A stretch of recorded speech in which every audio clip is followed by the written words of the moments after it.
Cheque bounce की क्या सजा है? चेक बाउंस होने के बावजूद, डिसऑनर होने के बावजूद किस तरह इसकी बचत भी हो सकती है, इस पे होगी बात। मैं हूं इंतखाब सूरी और आप देख रहे हैं हमारा चैनल प्रॉपर्टी अपडेट्स, जहां आपको प्रॉपर्टी के हवाले से और दीगर मालूमात प्रॉपर्टी से रिलेटेड आपको हम देते हैं, अपडेट्स देते हैं। आज मेरे साथ हैं शाहिद भाई, शाहिद हमीसा भाई, मेरे बहुत पुराने दोस्त हैं, साथी हैं, और आपको याद होगा कि हमने कई वीडियोस इनके साथ बनाई हैं और हमारा जो प्रॉपर्टी अपडेट्स का इंस्टीट्यूट है उसमें पढ़ाते भी हैं हमारे साथ। शाहिद भाई वेलकम। शाहिद भाई, एक हमारी वीडियो अभी हमने बनाई है, लेकिन क्योंकि वक्त की कमी की वजह से मुकम्मल वीडियो नहीं थी। उसमें हमने चेक के हवाले से बताया जो इसमें लॉ है, और ये बताया कि चेक डिसऑनर, उसमें हमने ये भी गाइड किया कि बहुत सोच समझ के चेक दिया करें, अच्छी तरह पहले देख लें कि आपके पेमेंट का अरेंजमेंट है कि नहीं है, और क्योंकि प्रॉपर्टी में चेक्स का बहुत ज़्यादा इन्वॉल्वमेंट होती है। तो शाहिद भाई, मैं चाहूँगा कि थोड़ी सी नाज़रीन को मालूमात दें इस हवाले से ज़रा से चेक बाउंस पॉलिसी जो है। अस्सलाम वालेकुम इंतखाब भाई, बहुत बहुत शुक्रिया, आपने मुझे इस मौजू पे बात करने का मौका दिया। इसका जो लॉ है पाकिस्तान PPC कहलाता है, पाकिस्तान पेनल कोड,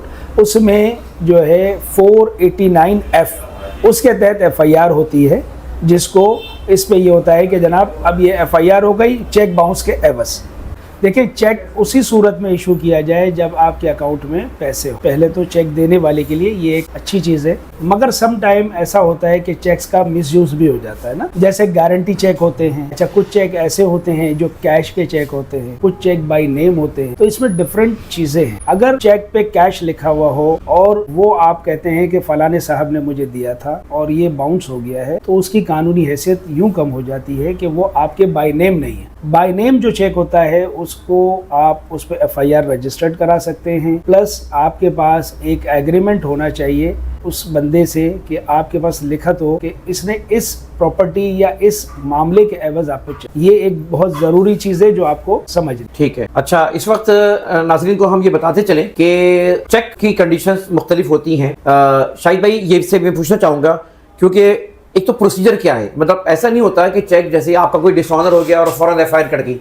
चेक वैसे 50 रुपए का या 50 लाख रुपए का हो, चेक पे वो आपका कानूनी उसका हक होता है जिसको चेक दिया हो। अब उसमें फौरी तौर पे ऐसे नहीं कि आप वो कोई गया और जाके थाने में कट गई। तो हम जानना चाहेंगे शाहिद भाई से, क्योंकि क्या प्रोसेस होते हैं इस तरह के, और उसके बाद हम ये भी जानना चाहेंगे कि वो कौन सा चेक है जिस पे FIR दर्ज नहीं होती। देखिए, जो ये कैश का चेक होता है इस पे FIR नॉर्मली नहीं होती, क्योंकि कैश चेक पे ये प्रूफ नहीं होता कि किन साहब को दिया गया, किस एवज में दिया गया, कोई एग्रीमेंट नहीं है। क्रॉस चेक उस सूरत में FIR के लिए नॉमिनेट हो सकता है जो बाय नेम हो और उसमें साइन डिफर ना हो, और प्लस वो जो चेक है वो डिसऑनर हो ड्यू टू नॉन पेमेंट के, जी इस बंदे के अकाउंट में पैसे नहीं हैं। और साथ में होना ये चाहिए कि आपके पास एक एग्रीमेंट होना चाहिए, क्योंकि अगर आप कोई चेक लेके जाएंगे थाने में कि ये बाउंस हो गया, तो वो सबसे पहले आपसे एक एप्लीकेशन लेंगे।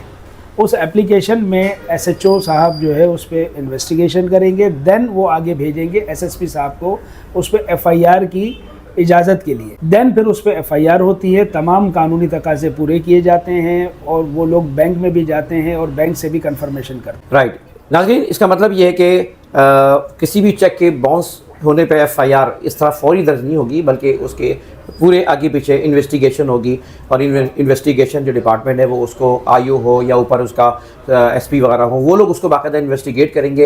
अगर इसमें भी किसी ने अगर गलत FIR दर्ज कराई, तो आप उस पुलिस थाने के खिलाफ या पुलिस एहलकार के खिलाफ, अगर गैर कानूनी उसने FIR काटी है तो उसके खिलाफ भी जा सकते हैं। शायद मैं ये भी जानना चाहूँगा कि वो कौन सी चीज़ है जिस पे FIR दर्ज नहीं होती, वो कौन सी वो है? सबसे पहले गारंटी चेक है। कोई किसी को एक गारंटी का चेक देता है जो कि उसके बैक पर वो लिख देता है कि ये चेक गारंटी है, या ये कंडीशनल चेक है। जैसे सम टाइम टोकन मनी में हम एक देते हैं कि subject to verification of document, हम बयाना उसको टोकन मनी कहते हैं, और हम उसके पीछे लिख देते हैं कि ये cheque as a conditional cheque है, subject to verification of document, plot number फलाना।